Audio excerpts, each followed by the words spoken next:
Our subconscious mind is like a tape recorder, and things are being recorded. It could be short videos of incidents, or just conversations, or it can be recordings of something someone has said.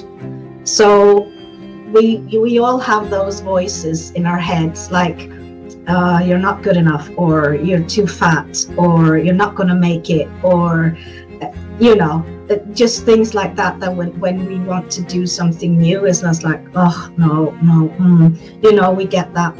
And that's one of those recordings. And the fact is that 95% of the time we are awake.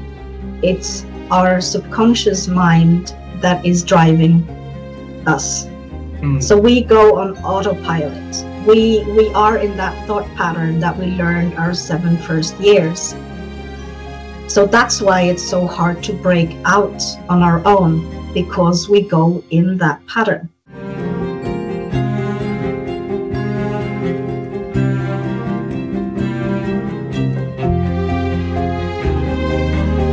Good evening from Vietnam. Good afternoon to you, Dorrit. Thanks a lot for spending your afternoon on a beautiful and changing weather into the winter season in Norway to join and share your amazing journey to our audience around the world. And on behalf of the listener everywhere, I want to say thank you. Oh, thank you so much for having me. It's always a pleasure talking to you. And looking forward to our conversation today. Me too, me too. And you're so nice and kind to join me the previous interview and the Woman Superpower project that we've been having voice from over 3,000 people join, share videos all over the world. We're not able to process all of that. We're gonna keep on processing and sharing one by one. And also connect me with a lot of your good friends in other countries. So help us to reach out to more countries. So thank you so much, Dorrit, for being so nice and kind to help us on our quest to connect with experts and bring a word of wisdom for people around the world to our audiences. Yeah, you do important work in the world, and connections are the strongest link there is. So yeah, keep up with the good work. You're sharing sunshine and brightness throughout the world with your work. And 4.5 years ago, thank you so much for saying such things. 4.5 years ago, neither my wife nor me would be able to think that one day we'd be able to do that. And today we got locked into the official world record to be the first husband and wife team to interview experts in 7 continents. And well, that is something beyond imagination, beyond our belief. It's beautiful, and I just want to share. You're the first person to know about that also, because we just knew it about 40 minutes ago. So yeah, awesome. Yeah. And this conversation is not about us, so it's all about you. And since you know me, you know our culture, that is very honored for us if we can have you to share a little bit about who you are and the work you do. Would you please do that honor for us? I can absolutely do that. How detailed do you want me to be this time around? You decide. You decide. I decide. Okay. Okay. Well, my name is Dorrit, and I am 55 years old. I'm a mother of 3, and I'm a grandmother of 2, and I have 2 bonus kids. I got a slightly used husband. He was married before, and we met, and he had 2 daughters from before, so they're mine now. But they're all grown up. They're between 25 and 35 years old, so all have flown the nest. I had a severe burnout a while back, and I was very ill for 7 years. My memory was non-existent. I couldn't read a book because, like, after one sentence I'd forgotten what I'd read, so I had to start over again. It was really frustrating. I couldn't remember how to make the simplest sauces, or I needed like instructions or help to do the simplest things. I could drive my car because like I had been doing that for like 30 years, but the thing is I didn't know why I was driving the car. So I would forget to pick up my kids at school. I would head for the city, or I would head to the school, but I was actually going to the shop. So it was a very tiring time, and I had 24/7 pain, and I was exhausted and depressed, and yeah, the whole shebang. So after 7 years of that existing, I found something that helped me get my health back. And when that happened, all I wanted to do with my kind of newfound health, and my brain was working, and I had like a surplus of energy, and I wanted to give back because I had been requiring so much help and assistance for those 7 years. But I knew that I didn't want to have a boss, because I'm the kind of brought up to be like the good girl, you know, the people pleaser. So I knew that if I had to be hired somewhere and have a boss, then I would push myself right down that hole again, and I didn't want that. So I wanted to be my own boss, work from home, and do something that could help people feel better, find their true potential, and live their best life. So I wondered what that would be, but I had like visitors coming, and one thing was kind of common. When they were leaving, they said, "Oh, I always feel so good after talking to you. You always make me feel better." And I was like, "Oh, maybe that's the path I should try to explore." So I became certified as a leadership by heart coach. Here, there's an academy here in Norway. And they teach us to use our empathy and our intuition to connect with people, to find the way to their maybe even locked memories in their subconscious. It can be memories from this lifetime or a past lifetime, like inherited down in DNA, that is preventing them from fulfilling their dreams in this present. So that's what I've been doing for the last 7 years. Sitting like this, helping people all over the world. And that's why I have the gamer headset on, because I don't want anyone, if someone is walking past my office here or anything, it's just me, and I don't want to miss a sigh or a tone of voice or anything. So my kids bully me and said that I look like a gamer mom, but it's it's because I want to have it all, locked in. Absolutely. So that was a little bit about me. Yeah. Now I can call you the gamer mom. The gamer mom that doesn't game. That doesn't do games. Yeah. No, I don't game. I don't play games. Well, somewhat you do. You know, you have people to do games in their life to get their lives better. So that also we play as a coach alongside of their life to help them to get better in the games, right? So but before we go further, let's stop there. Let's travel time with me. I want to know that people pleasing girl and her journey as little, okay? Because we think that our audience deserve to know a lot more about Dorrit Karlsen and how she grew up. So when I was little, I grew up in a very small city, very poor family, and one night we had electricity, the next night we did not. So when it's dark, I always enjoy thinking that one day I wanted to become an astronaut, and maybe I'm gonna land on the moon, and I'm gonna see near the moon, and how beautiful it is up there, right? But life has taken me to a very different direction, Dory, and it's taken me to the path that I'm thankful for a chance to know you and having conversation with you today. Right? It's not the moon, but you know, the moon could be anything. Right? Like today is a moon to me. So for you, when you're growing up, what was your dreams about the future thing that Dorit is going to offer to this beautiful world?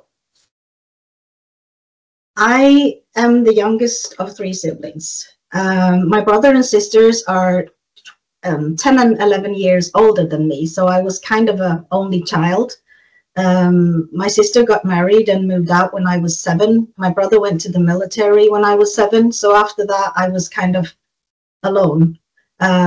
So my childhood was filled with animals. I had lovely parents that allowed me to have animals. So I had almost everything that was legal in Norway at the time. So that would be everything from like fish tank with exotic fish, or hamsters, or rabbits, or like tropical birds, or cats. But when I was around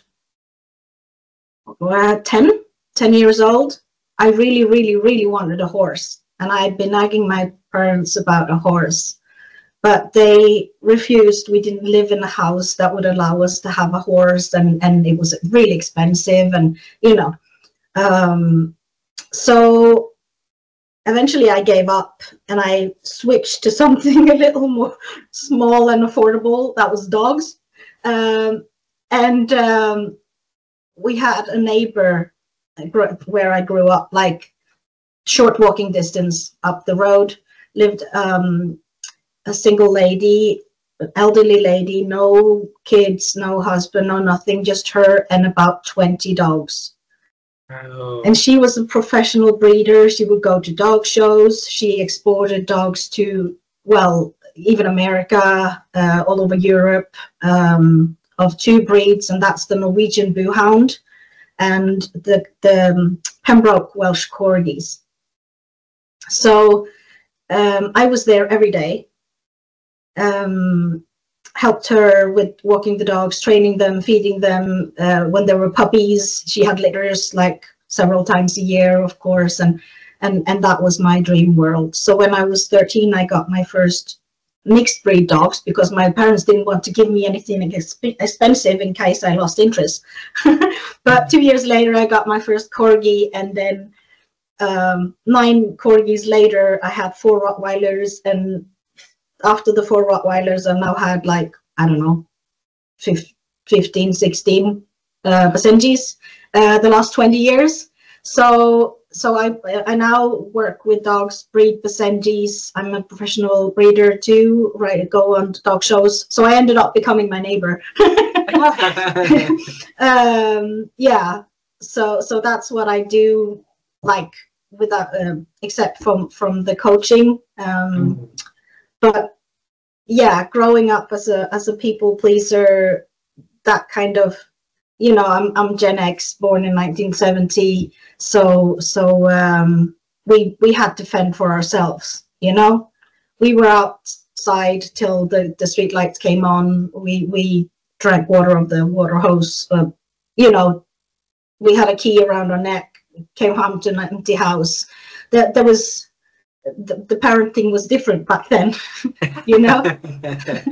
So if I went into a water hole and my shoes were wet, I went home to mom, and she would put like these see-through plastic bags on my feet and just send me back out again, you know, up in the shoes, so I didn't feel wet in the shoes. Dry socks into plastic bags into the shoes and out again, you know.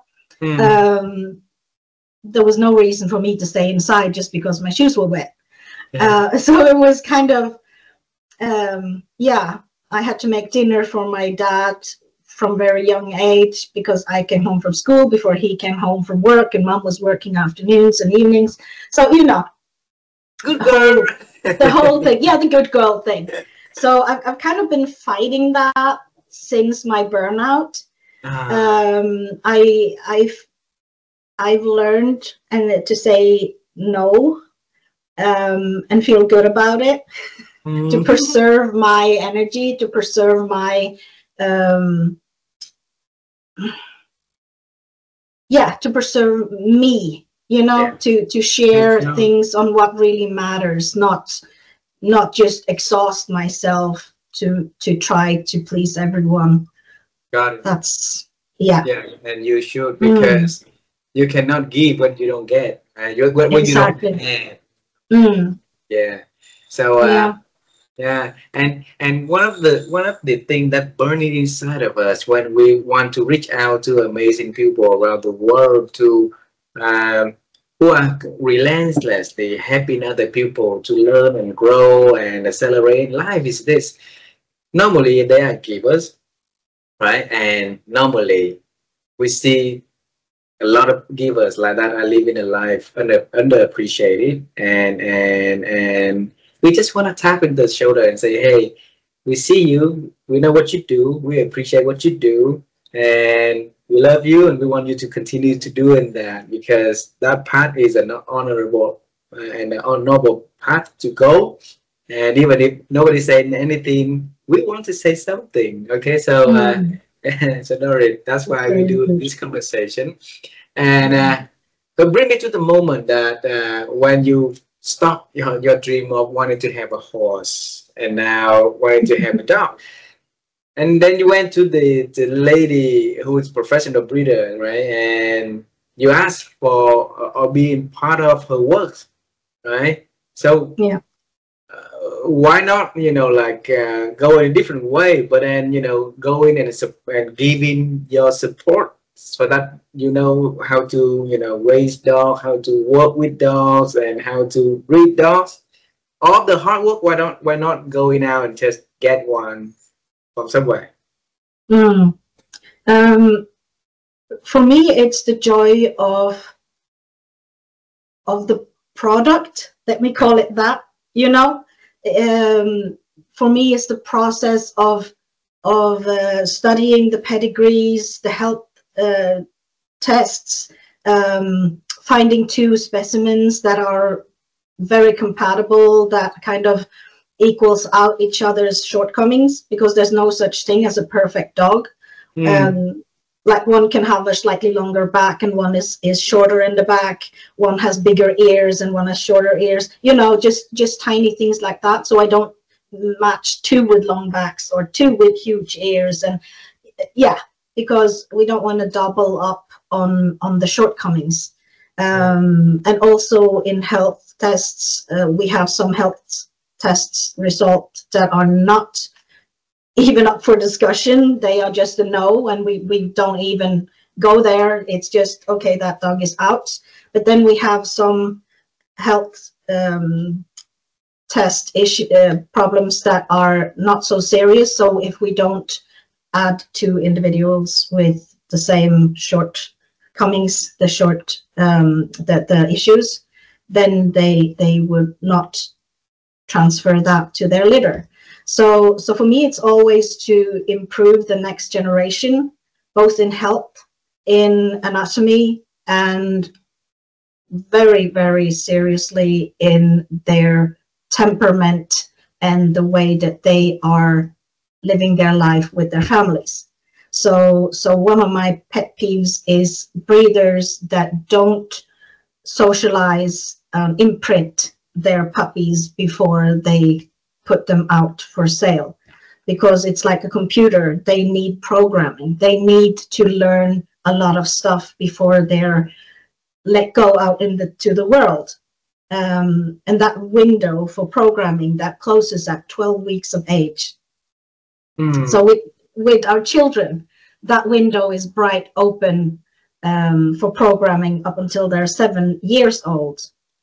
So it's quite like, but with the dogs, with the puppies, we have a shorter window, and a lot of stuff have to happen quite quickly, with socializing with different people, noises, places, other dogs, kids, elderly people, one person, 5 persons, you know, so they get used to what life can be like out there, you know. And that's why we see so many behavioral issues on mixed breeds, especially because the breeders don't have a clue what they're doing. They get the dogs born and they give them food and they put them up for sale when they're 7, 8 weeks old. But they don't know anything apart from the room where they were born, their mummy dog and the person that feeds them. And when they're let out into the world, they're supposed to know that someone else is not a dangerous person, like a noisy 2-year-old, like woo woo. When they come, is that why does the dog bite? Well, because it doesn't understand that little noisy person. Is that a dangerous thing, you know? So that's what I'm very focused on, is the imprinting and teaching others about it. I have a course on Thinkific about it for new breeders. I've written about it in my books, my 2 books.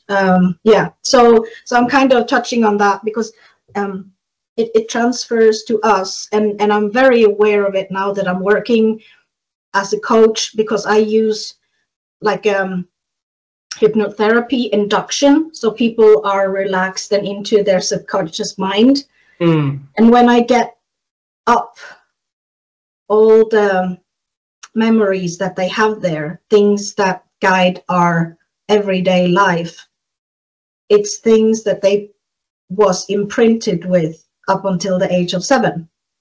Oh, yes. wow. So many things. Yeah, they can have money issues, for instance, because they've heard their parents arguing in the kitchen over money. Right? Imprinted. That, yeah, money is a bad thing. Yeah. So yeah, or someone can tell their kid, oh, you're so annoying, why can't you be more like your brother? You know, your brother is so good at school, he's so good at sports, why can't you be more like your brother?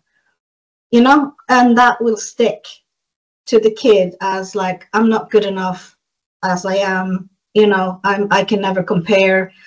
That can end up making him like a rebel, protesting, constantly testing boundaries, you know. I mean, yeah, it's a very, very interesting place to be in people's subconscious. Interesting. Yeah. You've been in the depression for burnout for 7 years, right?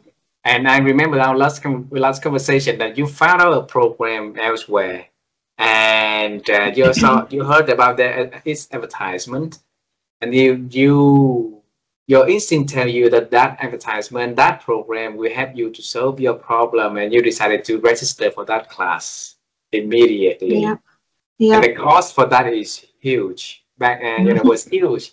So, like every day we have a lot of, things that advertise to us, that throw into our email, through our social media.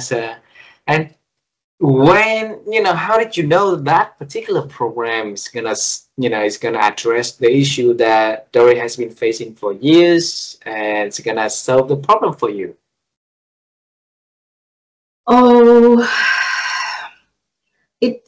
I think it just said the right things. The advertisement was actually just a man talking in Norwegian, saying something like, do you want to help others? Do you want to learn how to use your empathy and your intuition to help guide people to have a better life? And I was like, yeah. So I I booked a call with one of the coaches working for him, and they did a coaching on me. So we had the whole I got to feel it myself. Like the pro bono. Yeah, so I could feel what it was actually on about, and the big shift that I felt in that half an hour, 45 minutes was huge. Wow. So I wasn't even in doubt the thing was just that my husband was coming home from work, and we were going out to buy groceries. And in the middle of this conversation with this coach lady that was trying to kind of enroll me, and I was very eager to be enrolled, I have to say that, so she was not trying to convince me in any way. So I had to actually run up and hide in the bathroom while I was reading the bank details to her and do everything, because I didn't want my husband to come in and kind of interrupt the whole process. I was so determined that this is something I need to do for me, first of all, that I didn't want to tell him until after the deed was done. So I was locked in the bathroom, and he was outside like, "Are you coming? We have to go now." And I was like, "Yeah, just a minute." And I was like, "Here's my bank details." You just yeah. So that was something I secretly did, but I confessed right after. So yeah. It worth it. It worth the investment. Listen to your institute. Listen to your heart. Then you feel that it works for you, and it worked for you. Right? That's good. And then you move to the next stage, which is not only to heal yourself, you're helping other people. And I wanna hold on to that one a little bit, because I want to trace where it comes from. If you look at your life, right, when you had the interest, first had the interest of raising dogs, right? Then you went all deep into the process to know more of the process, to make sure that you become a master of it, and now into the healing process and becoming a coach that help people to get better. You also come in really deep into that. So was that something that in nature, that you were born with that, or the way that you got nurtured, and on the way up, and then you learn it your way? I believe it's just part of my personality. I've always worked in sales. I'm a hairdresser and a cosmetologist, so working with people have always been like touching people, helping people look better and feel better was my initial education straight out of high school. And when I worked in like beauty shops or whatever store I worked in, people would kind of open up, like customers would just, I don't know, share their life with me. And it was just always something like that. So I have still got friends that I met like 30 years ago when I was working in a perfume shop, like selling makeup and beauty creams. She made my kids' baptism dresses, and I was in my wedding. I mean, people just naturally came to me, and even today when I go to shops to shop for something myself, customers come and say, "Do you work here?" And I'm like, "No." So they kind of see me as this person that can, I don't know, that are approachable, I think, or something. I don't know. But even when I worked 10 years in a pet shop, and people came there to buy food and shampoos and toys and everything for their animals. And we had a small room with different animals too. And I was kind of managing this. And people would like come in for a package of food for their dogs. And when they left, I knew their entire story.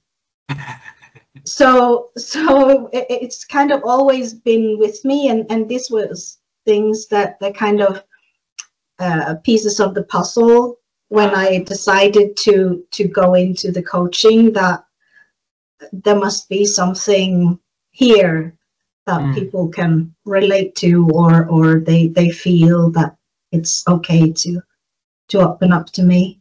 Yeah.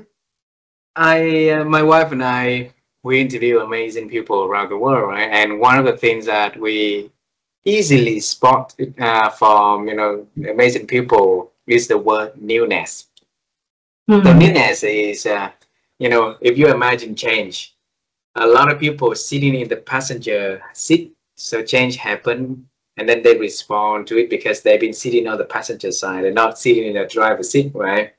And for amazing people, they're always sitting in the driving seat uh, to steer the car into the direction that they want, to adjust the speed and stuff like that. And newness is when, even ahead of that also, they anticipate change before change even happen, and it's easily to see, because if you look at your life, when you read at that things and you let the newness idea that coming in and say, okay, this is new, this might work for me, I'm going to respond to that, I'm going to welcome it, I'm gonna lead in my life leaning onto it, and I'm going to go into the bathroom and give in my credit card number to see, how this going to turn out for me, turn out well, right? And now it's fixed. And then you decided to let newness lead in the path of now helping other people, because that's never on your radar before, and then and then you decide to do that. So if you look at your life and look at the benefit of newness that has bring to your life, how would you tell about that, newness and its effects? The newness that I found in my life after my burnout has been earth-shattering. It's just amazing, because it's allowed me to live my life completely differently. And there is no bigger joy than to getting feedback from people that you've helped, and when the changes are happening quickly, people may have gone for years and had issues that they've kind of bumped up against and feel that they're kind of stuck in everything, or they've had some sort of trauma, or they've had like fear of flying, or claustrophobia, or things like that, that's kind of hindering them from living their best life. And when you get the feedback that after 1 or 2 sessions their lives are shifted so much, I get chills. It's the best feeling ever. There is nothing better. So the newness of me being able to share my experiences, my newness with people, and helping them weed out those issues that are holding them back and see their newness is just very rewarding. Dorrit, why is that the past is holding us back so bad like that? Why cannot we move and progress with time, but let the past holding us back?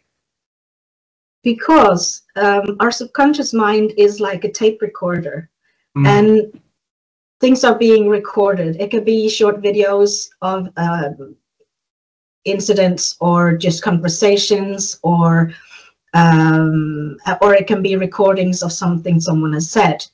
So we all have those voices in our heads, like you're not good enough, or you're too fat, or you're not going to make it, or just things like that, that when we want to do something new, is not like, oh no, we get that. And that's one of those recordings. And the fact is that 95% of the time we are awake. It's our subconscious mind that is driving us. So we go on autopilot. We are in that thought pattern that we learned our 7 first years. So that's why it's so hard to break out on our own, because we go in that pattern. So only 5% of our awakened time is focused, conscious. We use our conscious brain to make decisions. even when we're driving a car, and you're driving along, and your thoughts are just wandering, and you're like, oh my God, how did I end up here? Have I driven this far already? You've been in your subconscious mind, and you're driving the car on autopilot because you've driven so many times before. So your two brain parts are operating two different systems at the same time. So your subconscious is driving the car and the conscious is thinking. Right?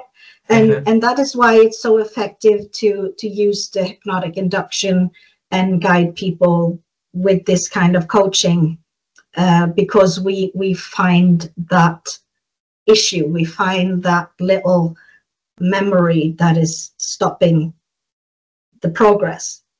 The only other thing that is proven to be able to shift someone's behavior is repetition. Learn a new thing. Like NEWNESS. When you learn, right there. Yeah, NEWNESS. So when you learn how to ride a bike, or you learn how to tie your shoes, or you learn how to eat with chopsticks, you have to practice, right? And that practice creates a pattern in your subconscious mind. So you just know how to do it. You can do it with your eyes closed, right?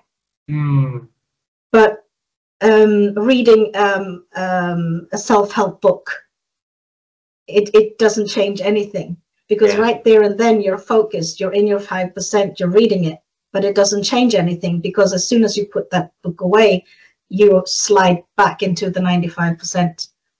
And this is why many people, unfortunately, experience problems in their relationships, because they have been maybe brought up in a certain way or something, you know. Can I share a short story about that? Yeah. Okay.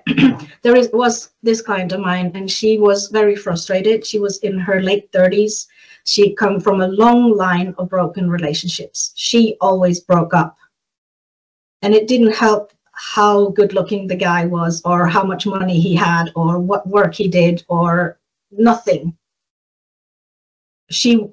After a while, she would break up.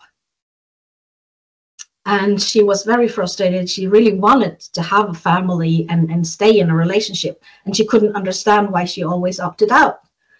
So we did a session, and it turned out that when she was a little girl, she was her daddy's girl. To her daddy, she was everything. She was a princess. She was up on a pedestal. She was the most amazing creature in this world to her daddy.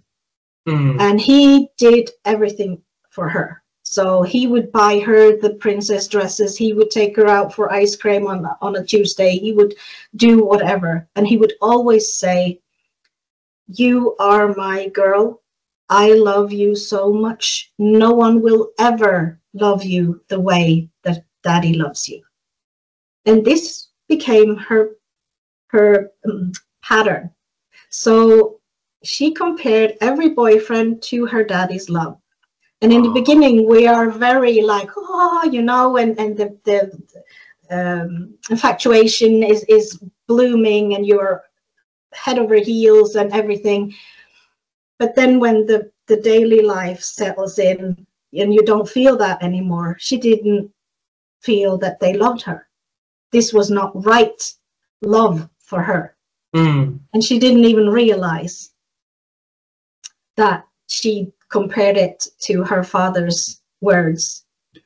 So when her boyfriend stopped treating her like a princess, she was out. Yeah. And that's what I'm talking about. She always went into that subconscious recording of her daddy, and that was her guide, you know. Yeah. I think that I really wish that a lot of people will be able to have a therapy session like you, so that they can go into their subconscious and rearrange what works and what needs to be let go. And I think because otherwise we keep getting those videos rewinding and rewinding and rewinding. It's not only that it's not gonna change anything for the present and the future, but it's gonna creates more issues, more traumas than helping, you know, like yeah. Yeah. Yeah. So if someone want to get, I'm sorry, go ahead. Okay, yeah, I just wanted to clarify that the coaching that I do, the Leadership by Heart coaching, we are not the kind of coaches that tell people what to do. Because a lot of coaches says, we think you should do this, or I suggest you do that, or you should take this road in your life. We don't do that. So the only thing I tell people to do is how they are like a what's it called? Like a guided meditation to get them to relax. That's where I'm telling them to how to breathe and stuff like that. Other than that, I just ask questions. Yeah.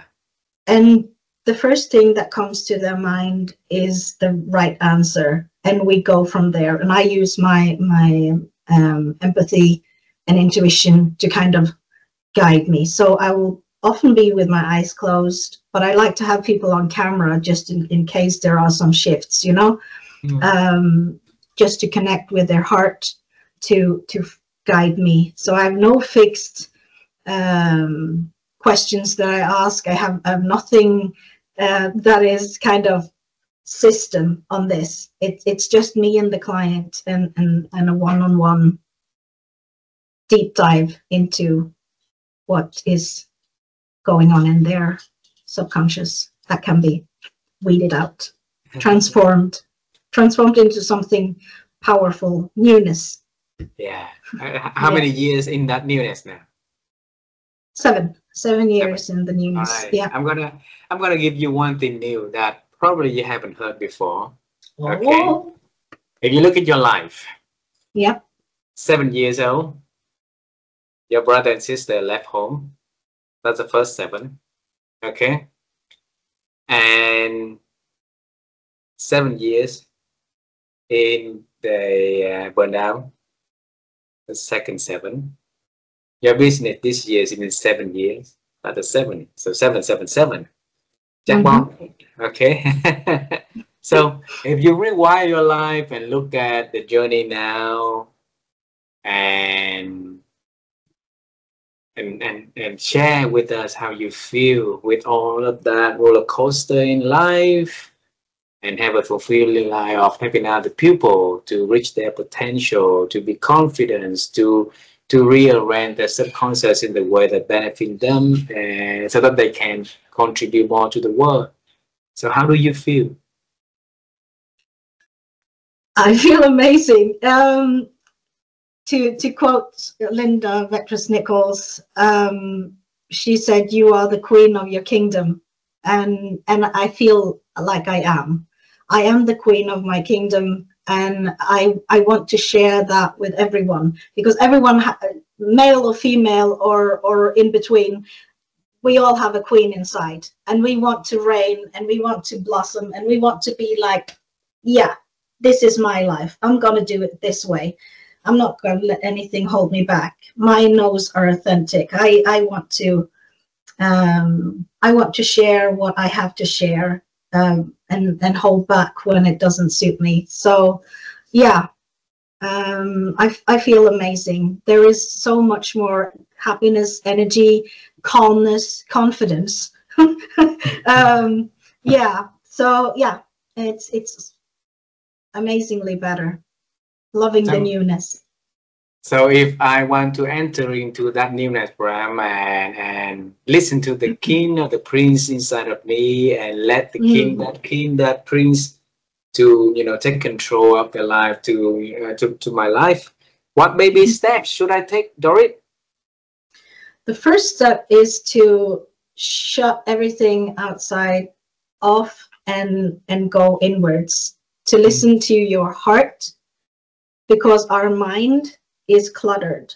Our mind is filled with information from everywhere, from social media, from family, from news on telly, but our heart is always true. Our heart will never steer us wrong. So meditation is a very good tool. If we have problems with for instance, depression or anxiety, there are these forgiveness affirmations like the Ho'oponopono. I don't know if you're familiar with that. Okay, Not at all. okay. It's just a few short sentences that are really powerful, and while repeating it, you can, while you think about yourself and repeat those, you kind of forgive yourself for whatever reason, making a bad decision or not fulfilling what you thought you were going to do, or whatever. So Ho'oponopono is a very, very powerful stuff. Look it up. There are several videos on YouTube about it. I think there's one TED Talk about that also. Yeah. I got it. I didn't watch it yet. Yeah, so that's a good place to start. If there is a lot of static noise that is like interfering and you can't reach the place you want to go to, then contact a coach or someone that can kind of help you, guide you to the right place. Yeah. And if they want to reach to you, Dorrit, how do they best reach to you?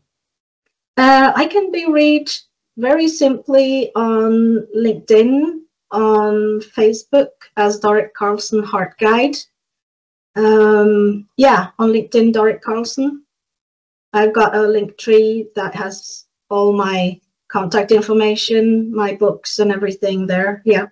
And they can book a session for a very short, like for a very little.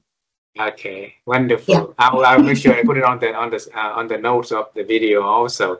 A few last questions for this conversation. Okay, so Dorrit, I always fascinated with the way people expand their ability to think, especially good people, amazing people. And I always wanted to share those secrets so that other people can learn through what works for amazing people, okay? So that they can improve their ability to think. So for you, how have you been growing your ability to think over the years?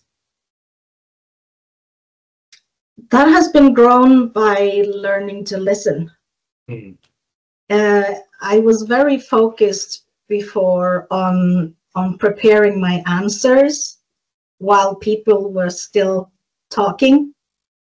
But I find that when we actually listen, we hear what the real question is. You know, what's underneath. Just a simple thing, when I was working in my pet shop, I had a customer coming in, and the customer wanted a good brush and a good shampoo because their dog was shedding.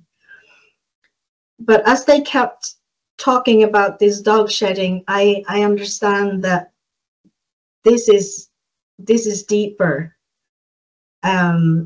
So I went into a whole thing about it doesn't help much to kind of scratch the surface, you know, like brush the dog. It doesn't help to do that if the problem is not fixed from within. So I went into the feeding and the supplements and the health of the dog to help them stop the shedding, instead of just putting a band-aid on it, if you will, you know, just removing the hairs all the time. So yeah, to listen and feel what is actually the issues. Wow. I have a question to travel the past, another question to travel to the future to end this conversation. Okay, the question to the past. Imagine with me that, you know, we're gonna travel into a place that you're gonna walk from your father's home to the lady's home that on a normal day that you go to work with her, right? And we're gonna stop you back then on your way to work to her, to your neighbor, the added lady neighbor, right? And you say, okay, this is Dorrit from the future talking to the Dorrit from the past, and the young Dorrit. And you can tell her anything about her life, about the journey ahead, about anything that you can tell her. So what is that Dorrit now is going to tell Dorrit then with her? I'm gonna tell her that keep it up. You're gonna have so much joy and happiness from doing this later in life. So that's what I would tell her, to learn as much as you can, and it will make connections with people that is lifelong friends. It will give you so much, both in joy and fulfillment. But to be honest, I do make money from selling the puppies, even though a lot go to health testings and veterinarians and dog shows. But you know, there is a balance. So it kind of gives back, and to having the dogs around, even when I was really sick and depressed, I don't know where I would have been if I didn't have my dogs to take me out. I mean, they were like my personal trainers. I had to go out, you know. There was no option to stay in bed. They would have to go to the toilet inside, and that was not an option, you know. So even though I was very depressed and ill, I still had them to kind of get me through the day. They were my companions. So yeah, I can't even imagine my life without dogs. That's no option. No. I will ask the question about the horse maybe in our text message later on, because the next question I want to lead in a little bit into 2026. All right. So the next question is the last question, also having two parts in there. One is, what is the one skill that you are focusing to learn and improve in 2026? The second one is if you think that one skill that everybody must master as soon as possible in their life, going to yield a lot of benefits for them and for themselves, what would that be? Oh, two very good questions there.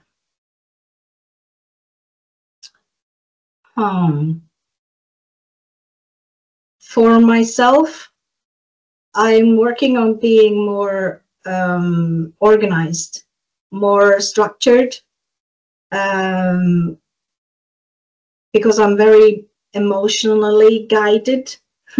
So I do what I feel like. I do what I feel is urgent, what I feel is necessary, and I do it like it has to be done now.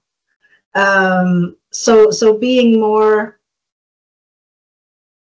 structured, to have things more planned out and do, yeah, that, I think that will make life easier for my husband anyway. So, that newness for 2026. that newness, yeah. But he has to adapt to my things all the time, poor man. But we've been married for 27 years, so he's hanging in there. Yeah. For people, the one thing that I feel is important is what I've touched on already, the ability to listen. Yeah, to actually listen and to ask questions and be interested in people, be curious, be involved. And now in this day and age, with all the social media and everything, people are very eager to kind of put themselves out there, but how are they really feeling? You know, how are they really doing? So to kind of connect with people and make those new good connections, because so we feel seen, we feel noticed in every day. We're not just floating past each other with our noses in our mobile phones. So yeah. Thank you so much for sharing that, and I hope that newness that you want to do in 2026 will bring the relationship, all the works from this level to the next level to the next level. That is the power of newness. And also sharing, thank you for sharing the one skill that you think people needing to improve, needing to focus, I'm sure listening and asking questions are really, really important and pay a lot of benefits for anyone, anywhere in the world. Because that's how Yeah. relationships are built. That's how deep and good relationships are built. And we are human, connect. We're connecting to one another. If without relationship, we're not gonna exist, right? So thank you, Dorrit, for joining and sharing your story with me and with our audience. We love you and we look forward to seeing you and having a next conversation with you. Okay? Thank you. Thank you so Thank much for you. having me. And I love you guys so much. Keep shining Thank and you. keep doing your good work. You're Thank you. such an inspiration. Thank you. You have a beautiful day and say hello to your family first. That I will do. Thank you. Bye bye.